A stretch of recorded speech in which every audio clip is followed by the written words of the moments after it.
അങ്കമാലി സ്വദേശിയായ 19-കാരി ജസ്ലിയ വാഹനാപകടത്തിൽ മരിച്ച സംഭവത്തിൽ പ്രതി ഹാജരായില്ല. ഇന്ന് ഹാജരാകാനാണ് പോലീസ് നിർദ്ദേശം നൽകിയിരുന്നത്. ഇതേ തുടർന്ന് ഡിവൈഎഫ്ഐയുടെയും സഹപാഠികളുടെയും പ്രതിഷേധവുമായി രംഗത്തെത്തിയിട്ടുണ്ട്. ഇപ്പോൾ വിവരങ്ങളുമായി അർച്ചന കൂടി ചേരുന്നു. അർച്ചന, നമ്മൾ കണ്ടതാണ്, കുടുംബത്തിന്റെ അടക്കം വിഷമഘട്ടം നമ്മൾ കണ്ടതാണ്. അതിലൂടെ നമ്മൾ പങ്കുചേരുകയും ചെയ്തിരുന്നു. ഇപ്പൊ നിലവിൽ പ്രതി ഒളിവിലാണെന്നാണോ വിവരം പുറത്തു വരുന്നത്? പോലീസ് എങ്ങനെയാണ് പ്രതികരിക്കുന്നത്?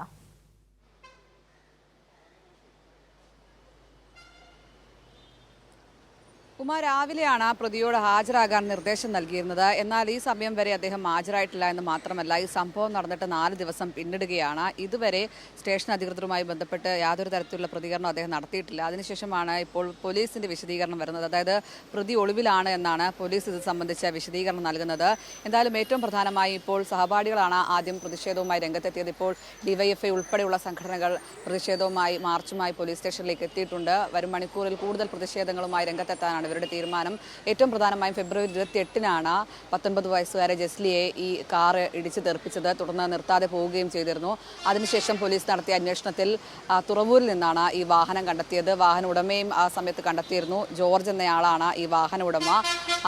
ഈ ജോർജിന്റെ മകൻ ആണ് ഈ വാഹനം ഓടിച്ചത്. സിറിയക് എന്ന് പറയുന്ന അതിരമ്പുഴ സ്വദേശിയാണ്. ഇയാൾ ഡോക്ടറാണ്. ഇയാളുടെ ഫോട്ടോ അടക്കം പോലീസുകൾ പുറത്തുവിട്ടിട്ടുണ്ട്. എന്തായാലും പ്രതി ഈ നിമിഷം വരെ പോലീസ് സ്റ്റേഷനിൽ ഹാജരായിട്ടില്ല. എന്തായാലും കൂടുതൽ അന്വേഷണത്തിലേക്ക് പോലീസ് കടക്കുന്നുണ്ട്. അതേസമയം തന്നെ വലിയ പ്രതിഷേധങ്ങളിലേക്ക് സഹപാഠികളും ഒപ്പം ഡിവൈഎഫ്ഐ ഉൾപ്പെടെയുള്ള സംഘടനകൾ നീങ്ങുകയാണ്. എന്തുകൊണ്ട് പോലീസ് പ്രതിയെ അറസ്റ്റ് ചെയ്യുന്നില്ല എന്നാണ് പ്രധാനമായും ഉന്നയിക്കുന്ന ചോദ്യം. 4 ദിവസമായി ഈ സംഭവം നടന്നിട്ട് എന്തുകൊണ്ട് പ്രതിയെ പിടികൂടാൻ കഴിഞ്ഞിട്ടില്ല എന്നാണ് ഡിവൈഎഫ്ഐ ഉൾപ്പെടെയുള്ള സംഘടനകൾ ചോദിക്കുന്നത്. എന്തായാലും പോലീസിന്റെ ഭാഗത്തു നിന്നും ശക്തമായ ഒരു അന്വേഷണം ഇതുമായി ബന്ധപ്പെട്ട് നടക്കുന്നുണ്ട്. ഉടനെ പോലീസ് പ്രതിയെ പിടികൂടുമെന്ന് തന്നെയാണ് പ്രതീക്ഷിക്കുന്നത്. എന്തായാലും വലിയ ദാരുണമായ സംഭവം തന്നെയാണ് അത്.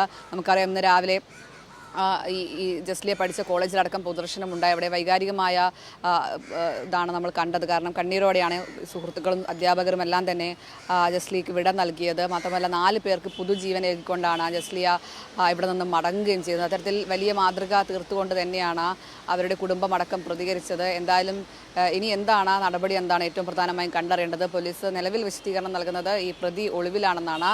എന്തായാലും സിറിയക്കിനുള്ള അന്വേഷണം നിലവിൽ ഊർജിതമാക്കിയിട്ടുണ്ട്. ശരി, എന്തായാലും പ്രതിക്കായുള്ള അന്വേഷണം ഊർജിതമാക്കി പോലീസ്. അർച്ചനയാണ് വാർത്തയുടെ സമഗ്ര വിവരങ്ങൾ പങ്കുവച്ചത്.